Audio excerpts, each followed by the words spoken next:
It's just me and Pat today. Good morning. Welcome home. Our guest bailed on us. Yeah. So it's just you and I having a chat over the microphone here. Over the microphone, which is great. We can talk about Paris. Yes, I want to hear about. Everybody wants to hear about Paris. It was great. I'm so glad you guys had a good trip. This is GloucesterCast 326. It's March 12th, and I'm with Pat Dalpiaz. Pat without Jimmy. No Jimmy. Jimmy's in Florida. He's spring training. And the Indy car race, the Grand Prix of St. Pete, or I don't know. Poor guy. To be honest, I don't pay attention. Poor Jimmy. Poor Jimmy. He's coming back tomorrow. Oh, he is? Well, to New York tomorrow. Not here. Here on Monday. Oh, wow. Yeah. Great. I'll be able to see him. Yeah. I miss Jimmy. Absolutely.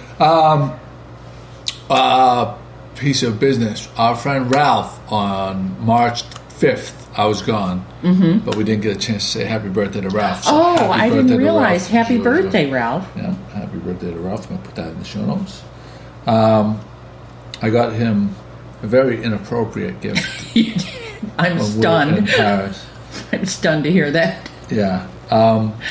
So we went to Paris, Kate and I, for a week, and I've been to Spain. In Europe, I've been to Spain, Italy, and now France.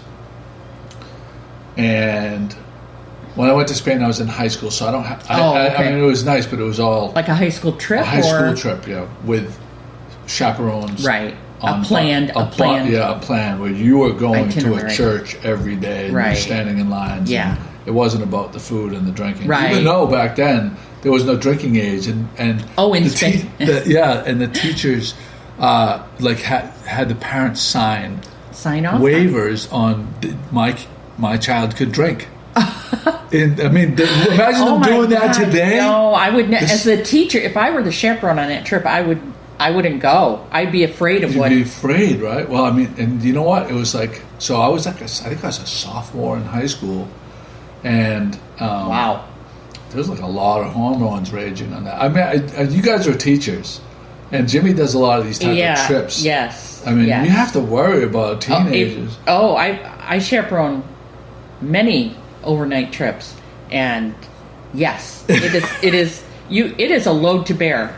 No, seriously, anytime the teachers take those kinds of trips with kids, it's a huge burden. Yeah, I would think. It really is. Yeah. Just praying. So we flew out on Delta, and it was the first time I'd ever done a red eye. Oh, okay. And I had a little bit of anxiety about the red eye. You know, what am I going to be like tomorrow? The flight left at 6. We got to Paris at 8:30. I assume they do that for that reason. That it gives you the day. There was flights that left, and you would have got there at night and stuff. But I really wanted to maximize the amount of time we could have there. So this worked out, and so when you go in there, you have the tailwind. So we got there, and what seems like no time. It seemed like no time at all, and I actually was able to take a nap. Yeah. And I honestly don't know how long I was asleep, but I watched a movie. I played an online game of Monopoly, and I fell asleep, and it seems like I woke up and it was only another hour and a half or 2 hours to get there, which was no time. You could manage that, yeah. And then so we get to Paris, and we get off the plane, and customs was such a joke. I mean, we literally walked. Well, we have TSA pre-check, so we got to go. We literally walked off the plane, kept walking. And that works for customs too, right? The TSA pre-check. I think so, because we went. We get around. We didn't have to wait through the big snaking line. But then on the other, when you go through the security, we went through a metal detector, but that was it. There was no hold up for us. It was literally, sometimes when we go to Mexico, there's hundreds of people in front of you, right? Or places in the Caribbean, there was no. How nice! It seemed like there was That's nothing. A bonus. So then, it was about an hour ride from Charles de Gaulle to our apartment, which was right next to Museum d'Orsay, which is on the left bank of the Seine. And I can't say enough about the look. I would stay where we stayed again in a heartbeat, because it was so central to the major places where you would want to be. It seemed like you were easily able, I mean, you put a lot of miles on, but it seemed like you were able to get where you wanted to go easily. It did not. There was no place that we wanted to go that we couldn't either get to by a $6 to $8 cab ride or a metro ride. Nice. I mean, we walked to the catacombs. It was like a 35-minute walk. I'm really proud of you for going down in those catacombs. The catacombs was... It's awesome, isn't it? Bananas. It's bananas. And I'm surprised I wasn't more creeped out than I was. Because there's millions of people that are buried, and their bones are stacked up so intricately in the skulls, and you're looking at them. Those pictures were the skulls. Spooky. Yeah. You're dark in these dark, walkways, and it's just, you're lined with human remains on both sides of you for miles. You must feel the history of it, the stories coming out almost. Yeah. So do you know the reason why they put these people underground? So Paris in the beginning was rich in limestone, and limestone is what in Italy and France and all over the place they mined limestone to build these cathedrals and all these buildings, and they were left with these abandoned mines, underneath the... Oh, okay. So, and then I want to say it was the 1700s where there was... They buried people above ground, and they were running out of space above ground, and the rotting corpses were literally creating an incredible amount of diseases. Problem. Yeah. So they figured out that we had these abandoned mines that we quarried out, and they just started stacking up the remains underground. No coffins, no coffins, shrouds, no. I think that they had already been done because there was no meat on the bones or anything. Right, of course. Of course. Can you imagine the guy whose job it was to stack those? Well, it wasn't one. This is not the, obviously, the people. I had the feeling that they had kings and it seems like it's this system of upper class. Yeah. You're either upper class or you're basically almost a slave. Right. What do you call it? A serf. So I have a feeling that these are the jobs that these people had, and you could either stack the bones or become the bones. Oh, yeah. Right. But I don't think you had much choice. No, I imagine not. So the catacombs was something that was phenomenal. The Eiffel Tower at night lit up. You can see it from just about everywhere in the city, and they have like that spotlight that kind of goes around up from the top. It's so romantic. It is so beautiful. I can't begin to describe. And another thing about the city was, this city was kind of laid out well before Boston was. Right. So is it linear, or is it? It's kind of not.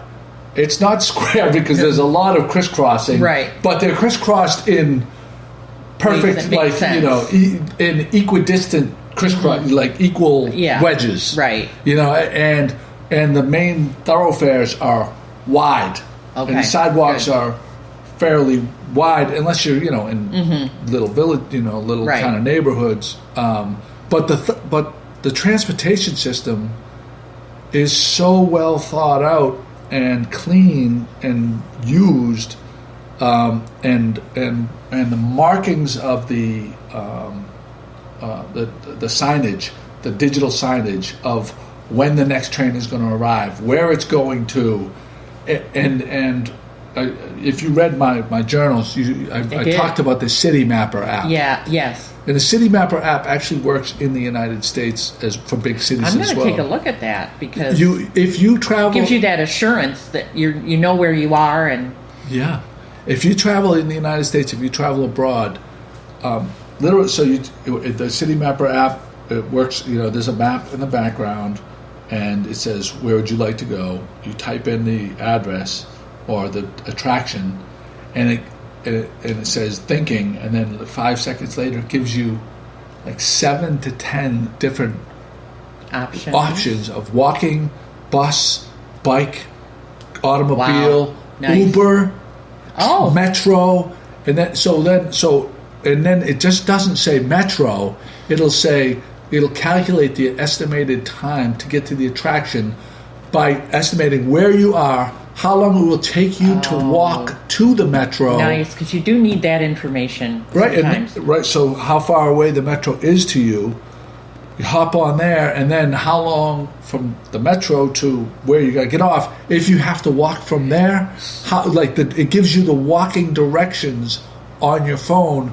Like, okay, take this left while you're going. So did this help you, or did you not need this necessarily to help you overcome the language barrier? Did you have trouble with the language and figuring out where you were, or in the city? These apps helped you with that? The apps didn't really. I would not have gone probably a third of the places that we went had it not been for this app, or explored nearly as much, or gone off the beaten path. Because it gave you the confidence as much, because I knew exactly where I was. Yeah. And you could look at yourself, and the saying is pretty much, it goes right through the middle. Right.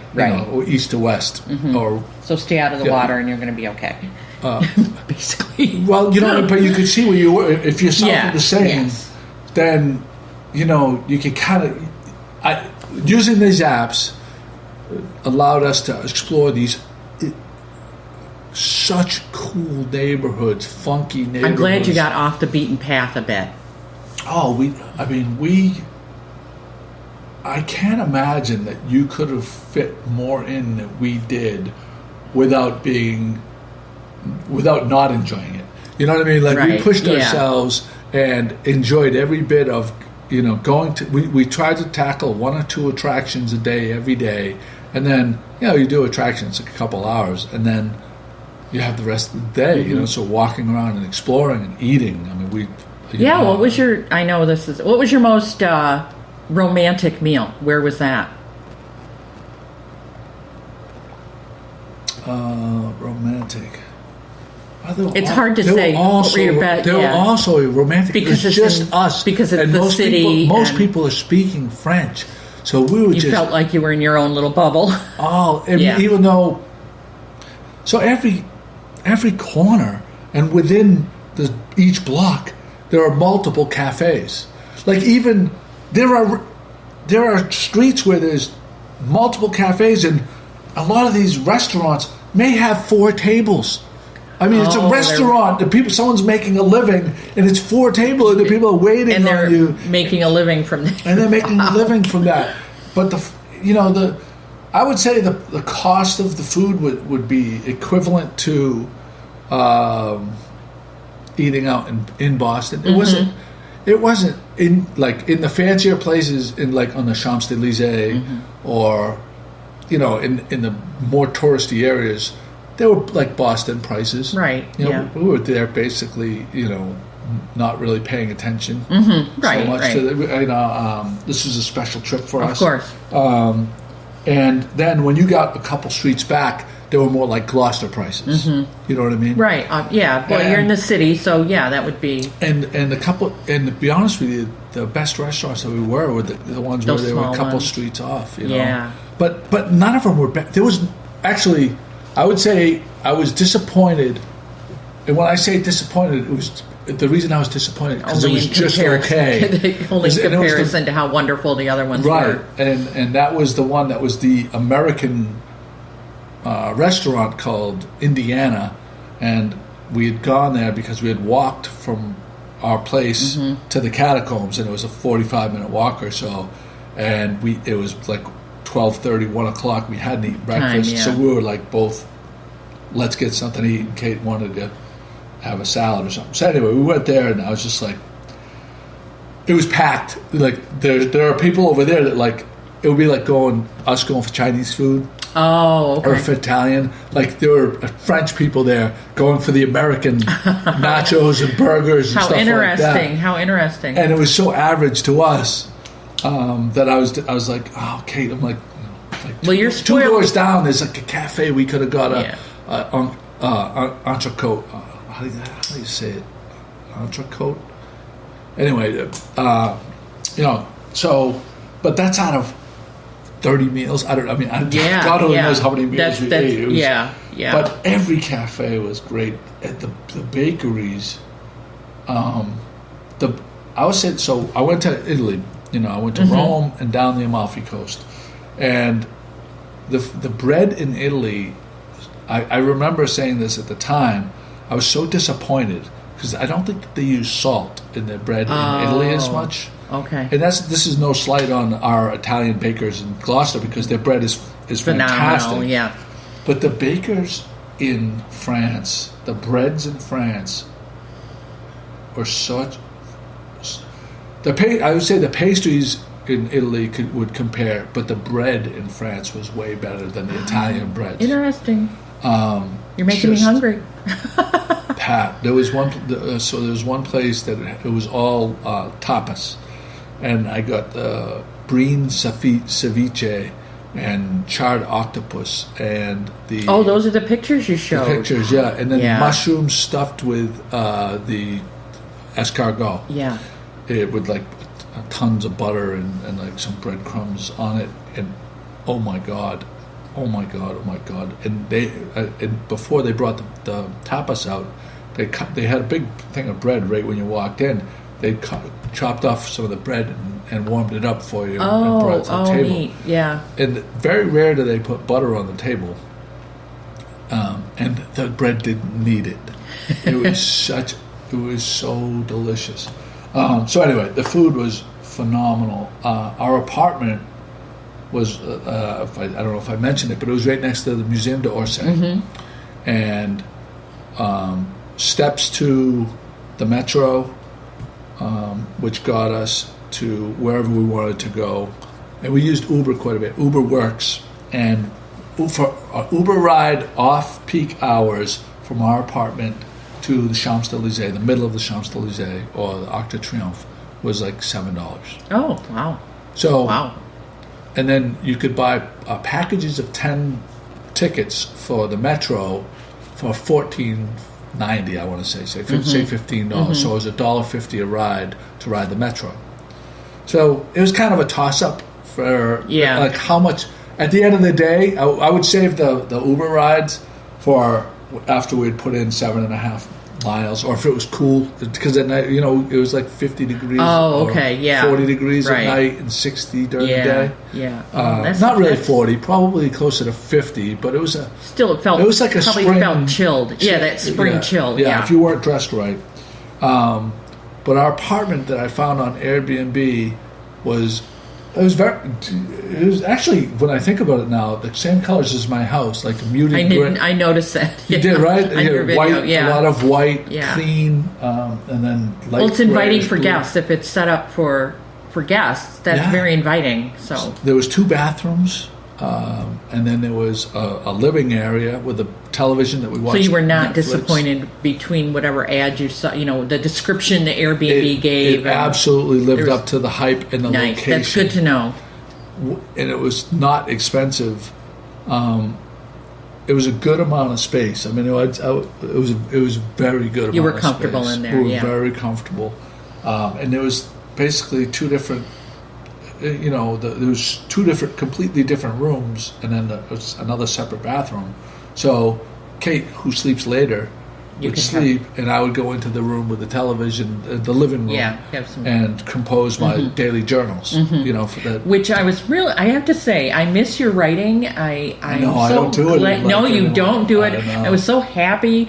Oh, every day I'm going to get a little post from Joey, and I was enjoying it very much. Anyway, so I know you don't. Have time, and you don't. I know. I love. That was honestly that was my favorite part of the blog. But a lot of the reasons why I kind of stopped is because in the beginning of the blog, when it was coming up, like people were less sensitive and this politically correct. Like when I write, I used to write a little bit more edgy, and then going through the divorce, and then just dealing with people today. Like you can't say anything. There's everybody's got a problem with what you have to say, and I just got exhausted with that. And people's attention spans, I think, don't always last through more than a couple paragraphs. Or whatever. Well, so, I don't know. I think people enjoyed those, and I think absolutely, I did. That was a big part of what built that blog. Yeah. I mean, not to take away from our other contributors, but I think it was a big part of making the blog, getting the legs underneath it. Yeah. But I know when I was banging out those posts that they are rife with spelling and grammar. I know there was, because I was doing it on my iPad without my eyeglasses. Yeah. And I was trying not to wake Kate, so I was just trying to get the information up.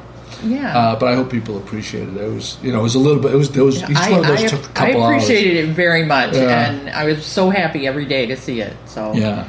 So it was. So there was that. We could enjoy it with you. So that was a couple fun. of the neighborhoods that we liked the most. There was so each neighborhood has its own kind of identity, right? Champs-Élysées would be upscale shopping, like Louis Vuitton, all like high end Paris fashion. Yeah, totally. But not necessarily. I mean, you could shop there. Actually, we did get a bag there. It wasn't, crazy expensive. It was a Longchamp bag. You say that, and people think you spent $6,000 on a bag. It wasn't like that. But there was another neighborhood that had a lot of shopping that was more funky and hip and cool and less of the chains. And that was Le Marais, and it was just from where we were staying. Literally, it was a 15-minute walk. Over the Seine, and all really cool shops and bars. And listen, every place had bars and cafes. It didn't matter where you were in the city. There's bars and cafes, but a little bit more edgy, fun places. Sounds like you got a good taste of the culture during the soccer game when you. Oh my goodness! So we got. So we were, and I made a mistake on this too. It was just funny. So where were we that day?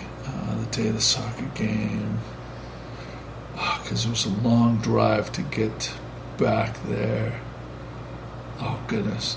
Well, anyway, we were a good reason you wrote out these travel logs, so now you can go back exactly. and check. Anyway, we finished up where we were on the opposite side of town, and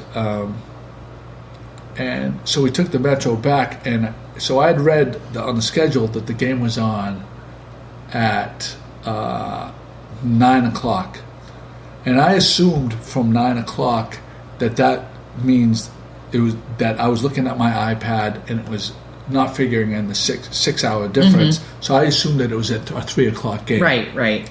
So from there, I used TripAdvisor quite a bit for recommendations and for where to watch a Champions League soccer match in Paris, and it gave us a couple of options, and one of them was the frog and roast beef, and we got there probably at 2:30, and me thinking the game was going to start at 3.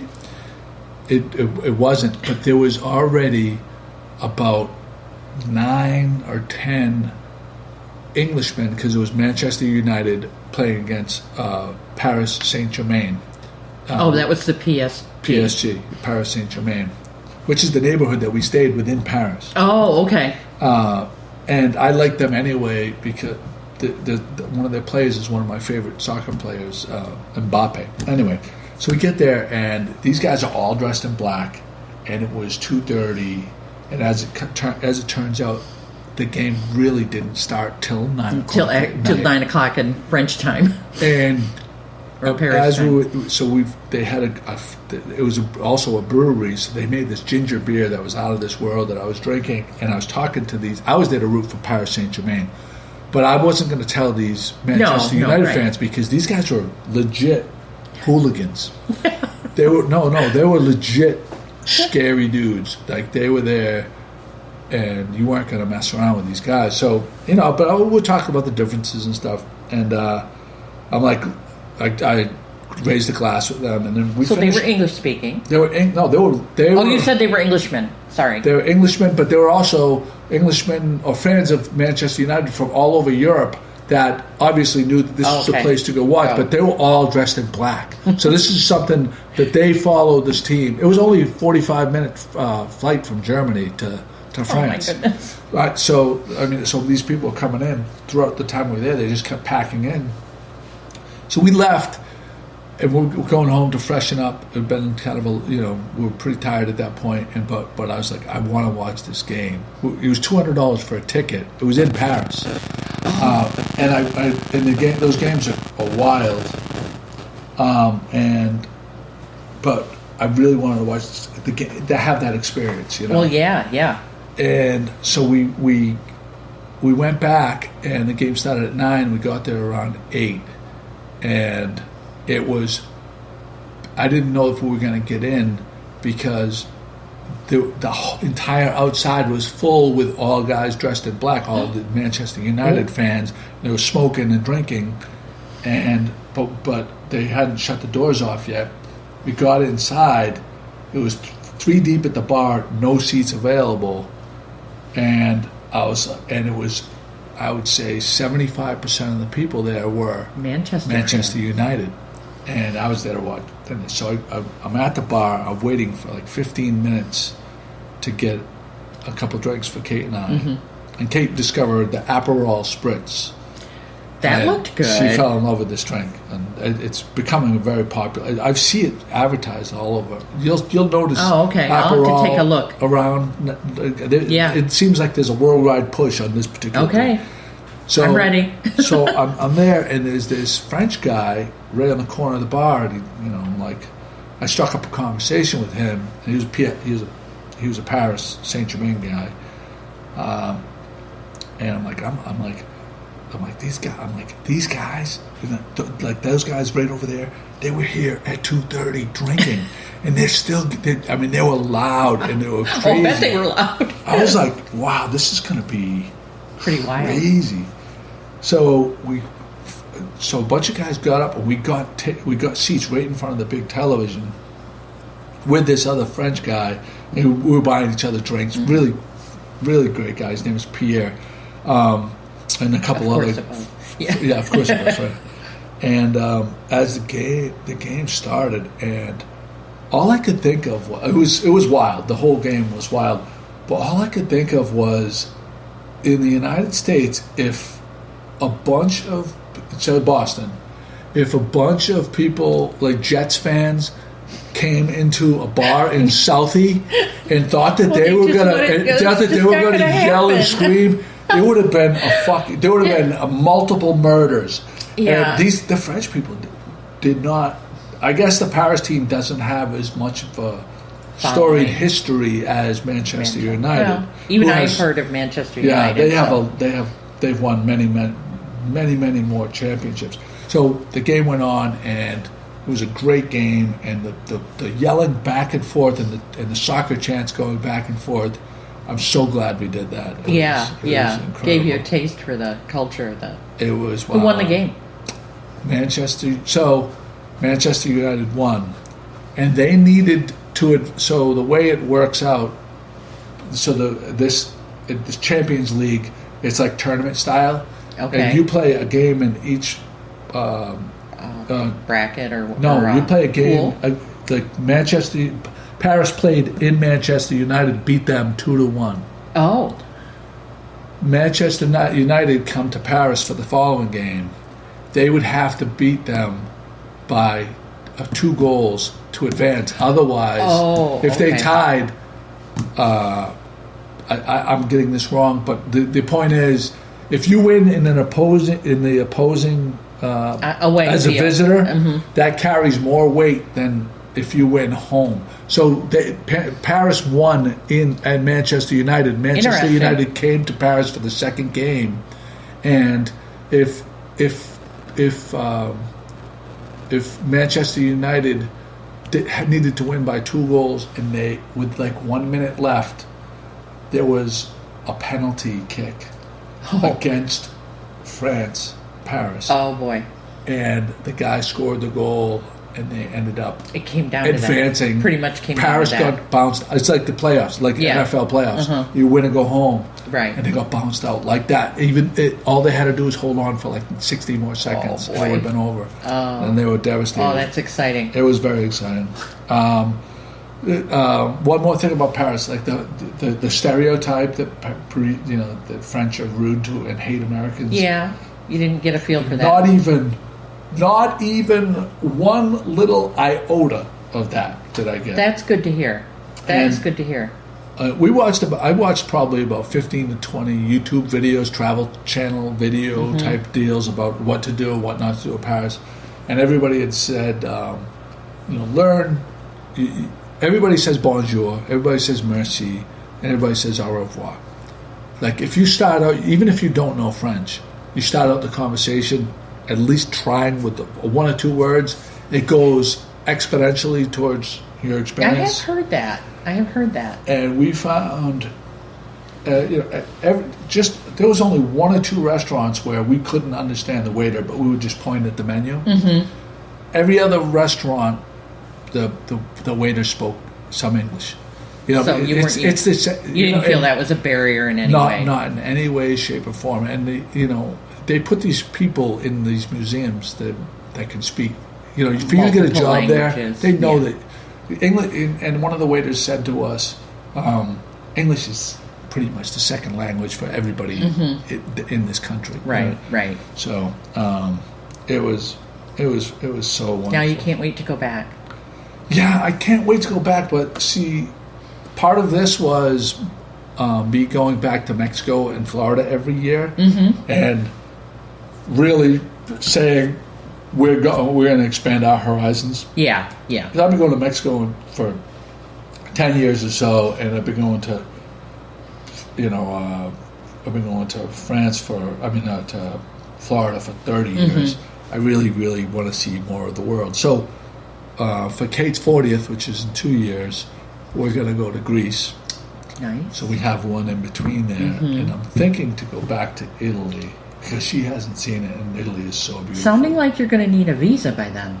I know. Oh yeah. So that was the thing, right? Yeah. That news just came. Well, I just saw it this past week or so, that there's going to be a change. I think it's about 2 years. I think it's 2020. Well, I want to say 2020, but I might be wrong about what year. Upcoming. I wonder what this is all about. I wonder if this is like a pushback on the tariffs. Could be. I'm a little fuzzy on what countries exactly are going to be included, but it sounds like the baseline European countries are going to be right. The Euro, whoever uses the Euro. Yeah. So I found, that's about when we'll probably take another trip. So what does that mean, a visa? I don't is that different than a pass? Do you have to apply for a couple months beforehand? Yeah, I assume at least a couple months, Yeah, we have to find out how that works. Yeah. That's interesting. Speaking of people overseas, Adventure Man. Adventure Man's coming, and it's only going to be 2 weeks from this week. It's only in 2 weeks. The guy's in New Jersey, as far as I could tell, on his last video update. So we're getting ready to have an event here in Gloucester when he arrives. I had a meeting with the mayor last week to discuss some of the potential plans. Wednesday, March 27th is the date that he's scheduled to arrive.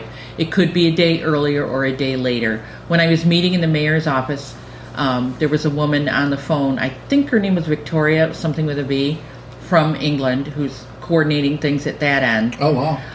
Helping us with the things that they are hoping and that they're looking for. And that includes runners to help escort him in. I do not know what the route's going to be yet, right. But we're looking for runners. I've got a contact with one of the local running groups out of the MAC gym, and hoping for as many as can come. I know it's a weekday, so that's tough for people, but I'm assuming it'll be in the morning or the middle part of the day. And we're also looking for host families. There's a group of 3, which is going to be adventure man, his dad, and his girlfriend who want to be together. And then there's 4 other people. And I think it's 2 couples, but I'm not positive about that. So we're looking for at least 3 rooms. 3 rooms or 3 homes for these people to stay in. And I guess they could contact the mayor. They can contact GMG if they are willing to do that. It would only be for a couple of days. There are other people flying in from England. So they're looking for an open beach area where he can finish his run and put his hand in the water in the Atlantic Ocean. And hopefully, they're hoping we might have a bar nearby. So that there could be... wouldn't it... I don't want to put anyone on the spot, but wouldn't it make sense for... at the Pavilion Beach, run past the man at the wheel, down the fort, to Pavilion Beach, and everybody go right up to Beauport. Beautiful Beauport for drinks or whatever. Is that deck? It could all be contained outside. I know, it would be. Overlooking the water. All of it makes so... Have you contacted Sherry? Or any of the people from Beauport? I haven't done that. I need to have a follow-up meeting with... Safathia? Yeah, so that I'm not stepping on anybody's toes or anything like that, or anything that might already be planned. Right. Oh, my goodness. Yeah. Yeah, I shouldn't say anything because maybe they already have...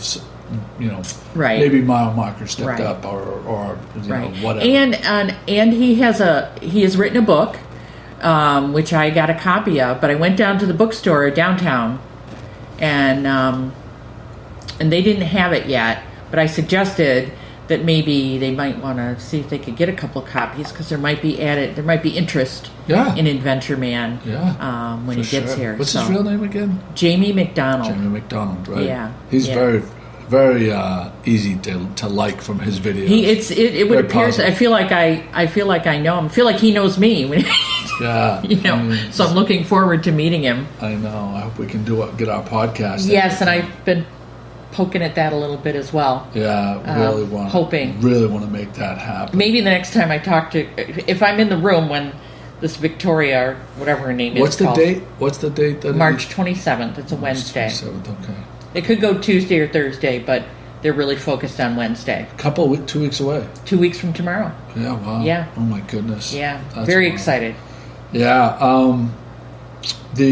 I didn't mention this. We'll talk about the Irish sweepstakes is tomorrow. Tomorrow also. Are there tickets available still, do you know? I think so. I think I saw an ad very recently that there were still some tickets available. The Irish sweepstakes, is it at the Gloucester House? It is. Gloucester House. So you buy a ticket. It's a raffle. There's only a limited amount of tickets you can win. I think it's 400 tickets that they sell. 400 tickets, and you can win up to... Is the grand prize like $5,000 or something? Yeah, the ticket's in the car. Yeah. In safekeeping, because it's the winning ticket. They have... Pat, Jimmy, and I always split for the Irish sweepstakes. We always split a ticket. Yeah, I think it's something like... I think it might be something like $10,000. It's a good amount of money, and there are other prizes, other cash prizes as well. Anyway, that's tomorrow, March 13th, at the Gloucester House, from 5 to 7 p.m. That will be the event. Your ticket gets you into the event, and the tickets can be purchased at the chamber. Not sure where else they might be available, but I went down to the chamber office and got them. To make sure, I would go to the chamber office. Right. But I have a feeling you may be able... Because it's time is short. I would say call the chamber office and find out if you can... If there are some left. If you can go down there and buy them at the event. But it's a good take. It's fun. Because the meal is involved. Yeah. They have 50-50 raffles. Yeah, it's a fun event. I've been there a couple of years now, thanks to you pointing it out to us. Yeah. Well, they come in to pimp it, and then they guilt us into buying a ticket. I'm joking when I say that. We buy them because... If they wanted to guilt you into it, they would have brought the tickets with them.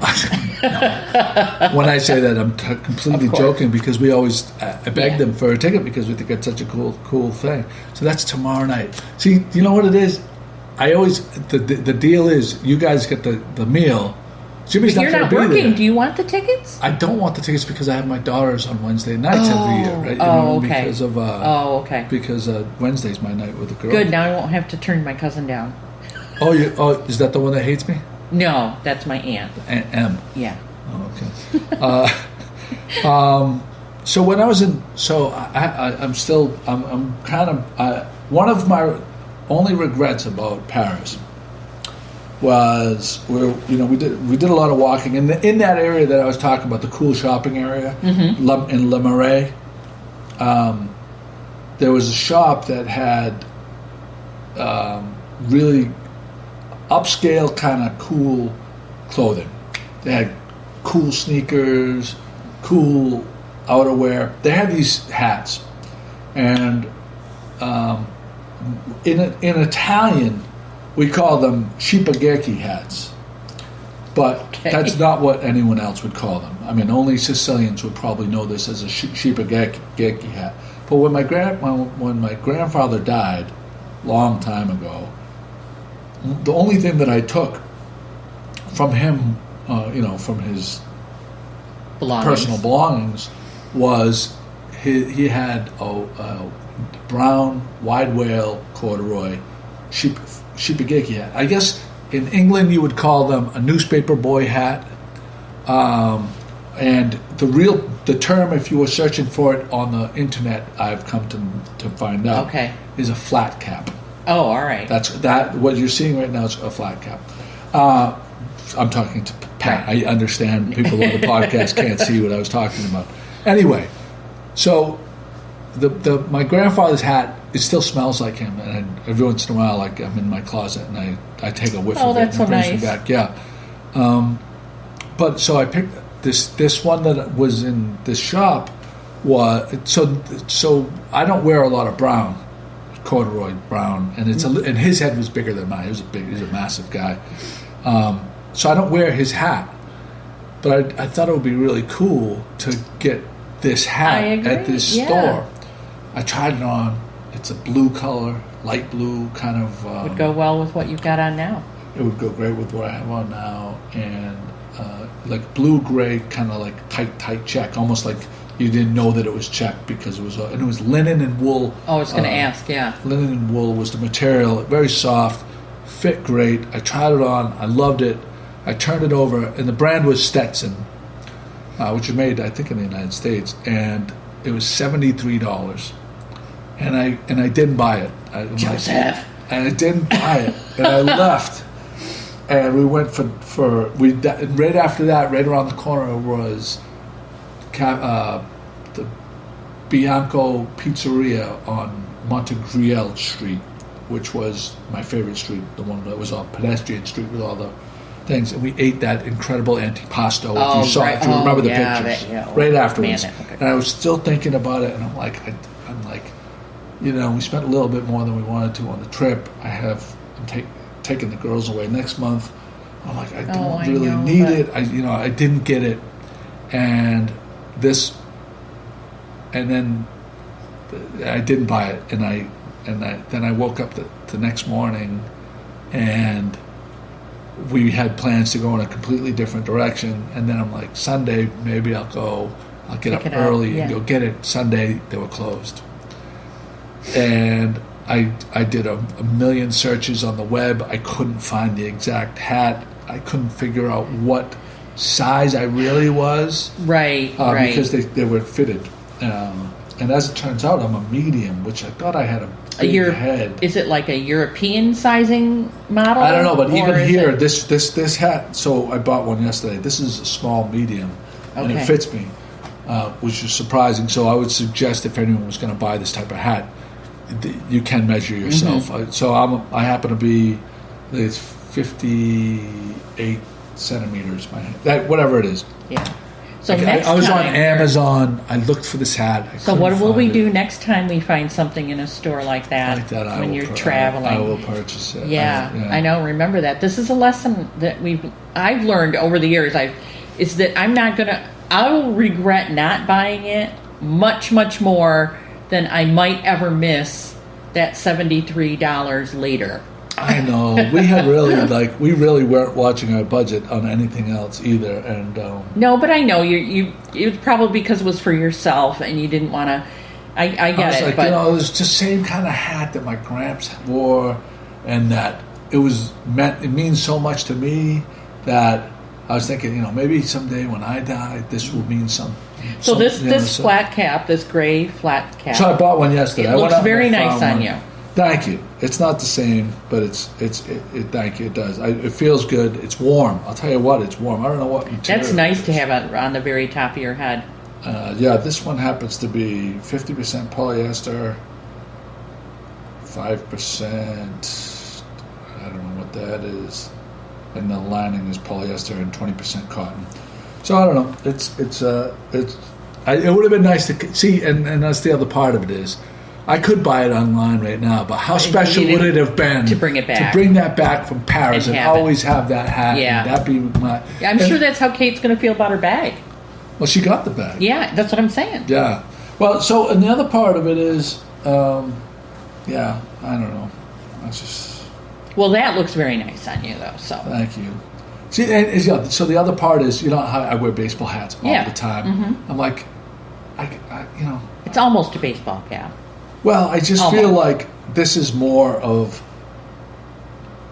when we were going to Paris. A lot of the videos talked about in Paris, people don't wear baseball caps.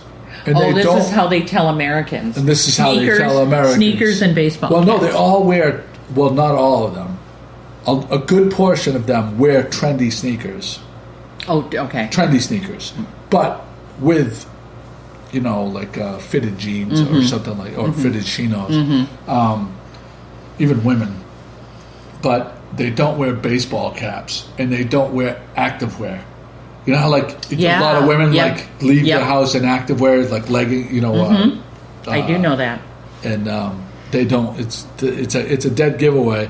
But I was just like, I just think it's a little bit more refined look for me now that I'm getting a little bit older and stuff like that, to where.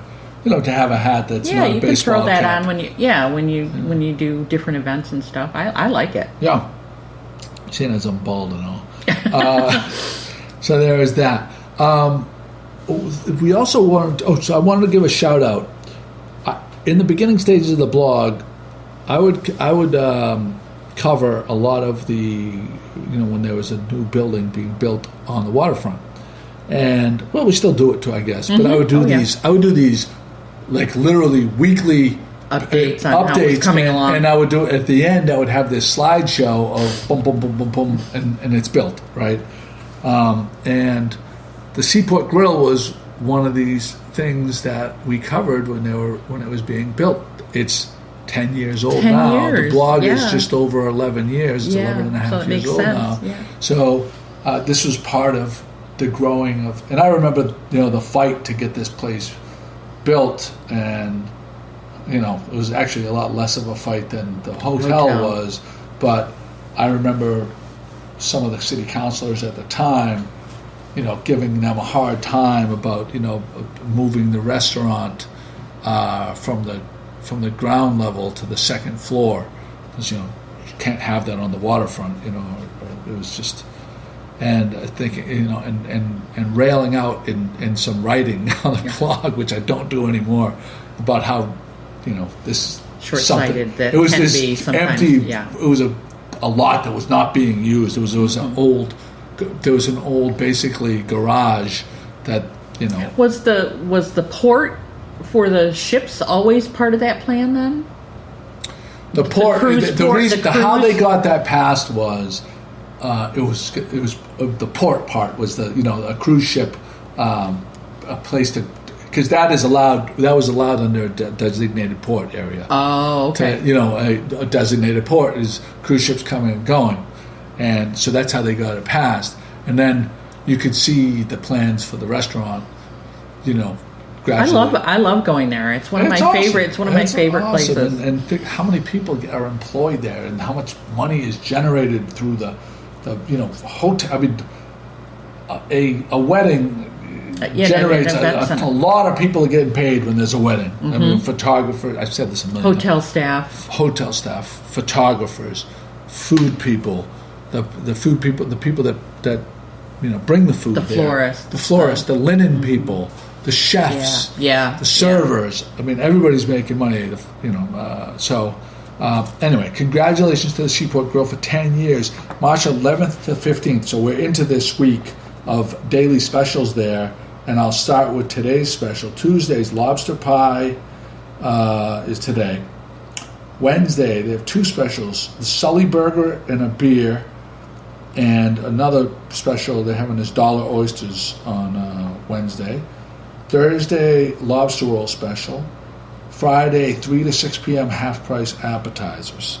So congratulations to my friend Sherry DiLorenzo, Zizek now, on all that she's accomplished there. Yeah. She's such a great person. And another shout out to all the girls that are part of my sister's novena group. The novena is going on right now. Yeah. And have you seen pictures of her altar? Oh, absolutely. Yes, I have been following its construction, and my brother-in-law builds the thing, and then all Felicia's friends and Felicia sit there, and this year they did something I never knew was possible. They made thousands of those bread frames. Do you see the bread frames and the bread roses? Don't remember seeing those, but the frames, they were probably there. But the frames resonated with me. It's incredible. It's incredible the work that they do.